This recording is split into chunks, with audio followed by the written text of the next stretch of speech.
Hello, my name is Karina Jimenez, and I'll be giving a brief introduction on aromatherapy.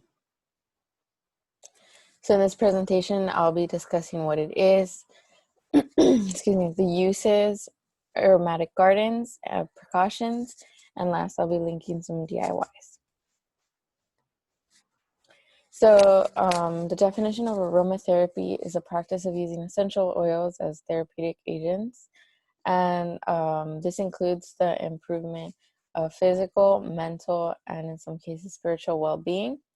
Aromatherapy is a holistic type of medicine and can be used complementary to modern Western medicine, as well as being used on its own. So what is an essential oil? That's defined as a highly concentrated aromatic oil of plant origin, and that can be extracted through hydrofusion or pressure. So these are a couple of things to look out for when purchasing essential oils, and this is recommended by the Johns Hopkins Medicine. So first you want to look at the label. It should come with the Latin name of the plant, the information on purity or any additives, and in some cases the country the plant was grown in will be listed as well.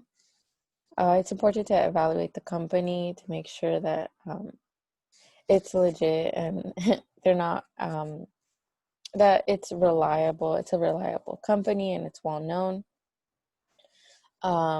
It's important to get essential oils that are already in glass containers, and this is because pure 100% essential oils are potent enough that it can disintegrate plastic containers, so you don't want any of the plastic chemicals leaching into your oil. There's fragrance oils, that should be listed in the label as well, but you want to avoid it.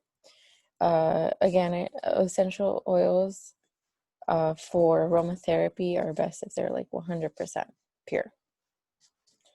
Always compare your prices, and this is because you should be wary if an essential oil is usually $10 and all of a sudden it's $2.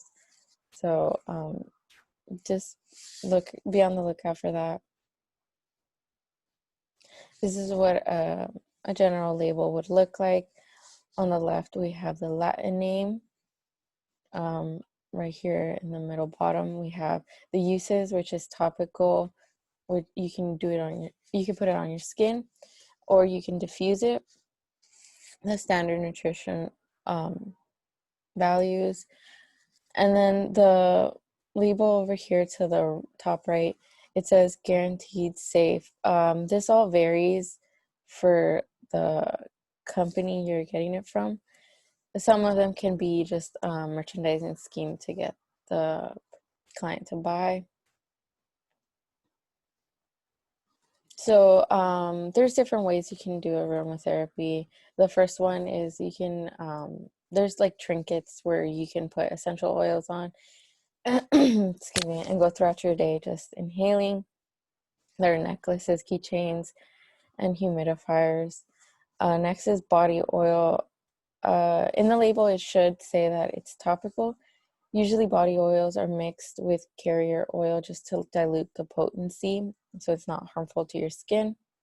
Next, you have aroma sticks. This can be like a roller, like perfume. You just put it on your skin and go throughout your day. So here I have a chart on different plants and their uses as well as their warnings. I have eucalyptus as the first. That's useful if you have any congestion or a cold. You can just inhale some eucalyptus and it will open up your lungs and your sinuses. Oh, sorry. Next we have lavender. Lavender, again, it's great for calming if you have any anxiety. It's great for sleeping as well. Next, we have peppermint if you get nauseous or migraines. Um, it's really great to just open up. It can make your stomach feel better, as well as your mind, just give you some clarity. And these three you can use through, again, like a diffuser or just smelling through the essential oil container. So how can you incorporate it in your life? I think the best thing about aromatherapy is that you can just take in a deep breath of any fragrant essential oil at any time while you're doing homework or you're about to go to sleep. Just turn on your diffuser. All you really need to do is just carry an essential oil with you, and it's not time consuming, so it's pretty doable. So here's a brief video on how it works. Scents are like everything else in the world. They are made of molecules. Different molecules have different scents. When you inhale the scent of a rose, you're actually inhaling molecules the rose releases into the air. These molecules travel up in your nose and get stuck to your olfactory membrane, which contains highly specialized nerve endings called olfactory receptors. Once these nerves recognize a particular scent molecule, they send a signal to your olfactory bulb, which signals your cortex and limbic system. Next, hormones and neurochemicals are released. You probably know that different hormones and neurochemicals create different reactions in your body. So if a rose reminds you of romance, you're going to be flooded with romantic thoughts. Or if lavender relaxes you, your body is filled with relaxing hormones. Aromatherapy really does affect your body in a comprehensive, holistic way. Your emotions, hormones, and healing responses are all influenced for the better.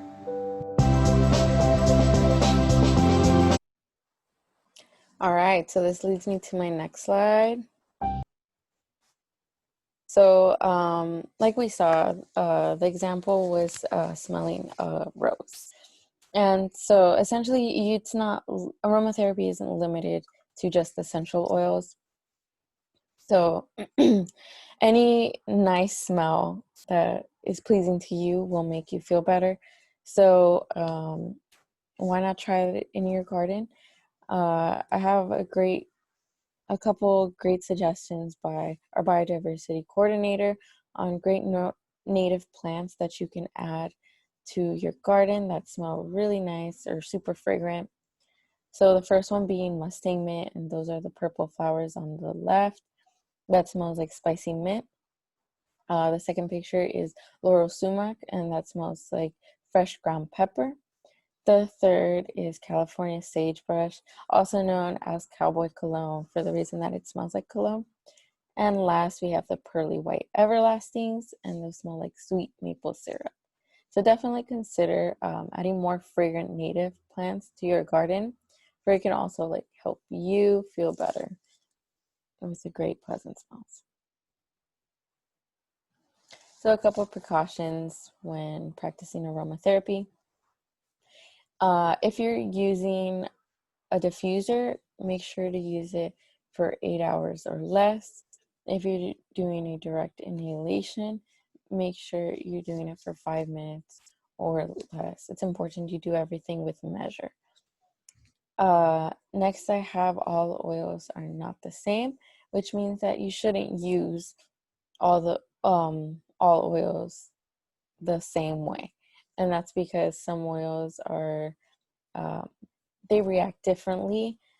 Like citrus oils, they can react, they can give you a rash on your skin if you put it on your skin and then are exposed to sunlight. Next, we have caution when using essential oils on children. Again, essential oils are really potent. If you're going to use it on their skin, make sure you dilute it with a carrier oil like coconut oil, or I think it was also, what is it? MCT oil. Caution when using certain oils around pets. Your pets can get really sick if they if they smell, or just if they're around strong essential oils. So make sure you research on that. And last, I have actively be informed. Um, just it in order to be safe about aromatherapy and just anything really. Always do your research and make sure that you're confident in what you're gonna do. So here are a couple DIYs. The first one is how to make a rice heating pad. That's just making a little fabric bag, and you put rice inside, you seal it up. You can put it in the microwave. As the steam rises, you can add some essential oils so to make it fragrant. Next, we have make home deodorants. This one you can just have a pot of water, put in some rosemary, some citrus peels, um, and then or some spices, and you can boil it. And once it's done, you can pass it around your house, and the steam will make your room more fragrant. And last, we have the DIY diffuser. That one is just basically a mason jar. You put some alcohol for the essential oils to really grasp, as well as a carrier oil, so it can help the essential oils go through the bamboo skewers, and that's helpful too. Some useful sites for learning more about aromatherapy. The first one, we have National Associates for Holistic Aromatherapy, and this site is like an index of all the information you need to know. It is non commercial, so that means that nothing they have in their page they're profiting off of. So it's really scientific, and I think it's really credible.